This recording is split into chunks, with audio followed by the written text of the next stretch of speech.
द्वार में शवदाह को नहीं अभावन घटना अणहिंदू व्यक्ति शवदाह को नहीं विवादीय परिस्थिति मृतक हिंदू हो शवदाह अनुमति देला नहीं स्वर्गद्वार कमिटी राति गोटाए स्वर्गद्वार कमिटी अध्यक्ष तथा उपजिलापाल एने मृतकों कागजपत्र जांच पर तहसिलदार को डकाई जांच कराई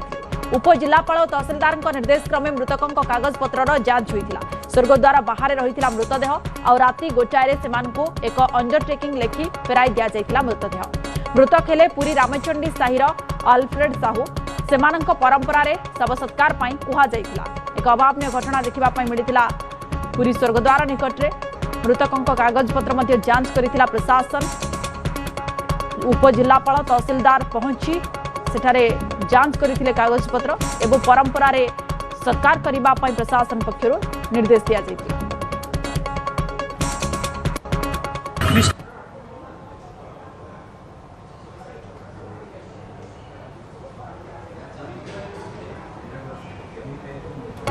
पुरी स्वर्गद्वार में शवदाह को नहीं अभावन घटना देखा मिली अणहिंदू व्यक्ति शवदाह को नहीं सृष्टि होता विवादीय परिस्थिति मृतक हिंदू हो शवदाह अनुमति देला नहीं स्वर्गद्वार कमिटी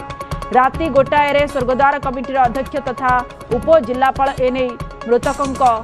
परिचय पत्र जांच करथिले कागज एवं जांच पाई तहसिलदार को डकाई जांच कराइथिले उपजिलापाल एवं तहसिलदार निर्देश क्रमे मृतकों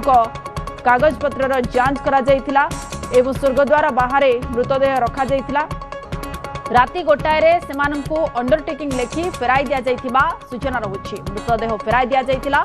एवं पुरी रामचंडी साहिर आल्फ्रेड साहू बोली मृतकों संपर्क में जना पड़ी परंपरा रे शव सत्कार पाई कुहा जाइथिला ए संपर्क में अधिक सूचना आम सहित जोड़ी होती अक्षय मिश्र फोन लाइन अच्छे अक्षय ये घटनाक्रम कौन रही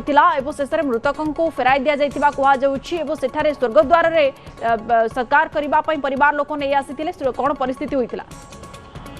देखो पुरी स्वर्गद्वार हूँ हिंदू मानकर एक पवित्र स्थल जो हिंदू मानकर शवदाह कराई विधि विधान से कराई किंतु गतकाली देखाई जड़े अणहिंदू शव जहाँकि ख्रीस्टियान एवं से मृतदेह को गतकाली संध्या आनी जो शव दाह कहते जो डॉक्यूमेंट जांच करागला से ख्रीस्टियान लिखाई ना आल्फ्रेड साहू और जाति ख्रीस्टियान तेणु या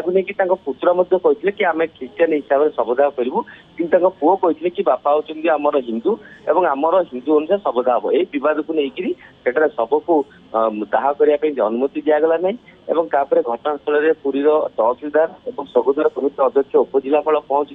समस्त डॉक्यूमेंट जांच करते जेहेतु सरकारी पट्टारे सांगिया रही ख्रीस्टियान बोली तेणु ग्रहण कर अणहिंदू को एट दाह करने अनुमति नहीं तो से अनुसार गतकाली बहुत आलोचना पर्यालोचना पर डॉक्यूमेंट जांच पर पूरी तहसिलदार एक अंडरटेकिंग लिखिले कि जाति हूँ ख्रीस्टियान तेणु से शवदाह करेंगे ना राति गोटाए शव को फेर दिगला ख्रीस्टियान जो भाव में विधि विधान अच्छी से अनुसार शवदाह परामर्श दिगला यही घटना को नहीं कह स्वर्गद्वार इतिहास एक प्रथम घटना गोटा कौन एक अणहिंदू शव को सेठारे दाह करने न कर फेर दिया स्वर्गद्वार रही हिंदू मानकर एक भावावेगर कथा आम हिंदू मानकर जो भाव में शव दाहर व्यवस्था अच्छी से अनुसार समस्त हिंदू मान स्वर्गद्वार रखाई मुक्तिर पथ तेणु एठारे अन्य जातिर अन्य धर्मर शव दाह पे अनुमति ना जहाँकि रही से अनुसार जांच करागला जदि नाटा से कहते हिंदू परिवार हिंदू कि जेहेतु से ख्रीस्टियान धर्मावलम्बी हो सारी सरकारी कबलार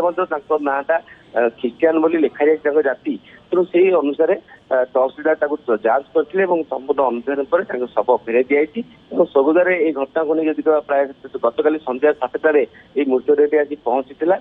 प्राय राति गोटाए शव को फेर दिगला कारण एठारे शव दाह कर स्पष्ट भाव उपजिलापाल मना करते कारण जेहेतु स्वर्गद्वार जब यही घटना घटी था तेज निश्चय अन्य शव दाह करते स्वर्गद्वार गोटे नियम अच्छी कटकणा अच्छी हिंदू धर्म गोटे परंपरा अच्छी हिंदू मान नियम रही स्वतंत्र से नियम को पालन करने को पड़ता है जो आम देखा पाई किसी गोटे परिस्थिति सृष्टि होता जो अणहिंदू परिवार लोक नहीं आसी शव सत्कार करने स्वर्गद्वार में किंतु सेठारे प्रशासन तरफ बुझासुझा शेष निज सत्कार करने निज परंपरा सत्कार करने बुझाई जिला प्रशासन पक्षर बुझा बहुत बहुत धन्यवाद आपको।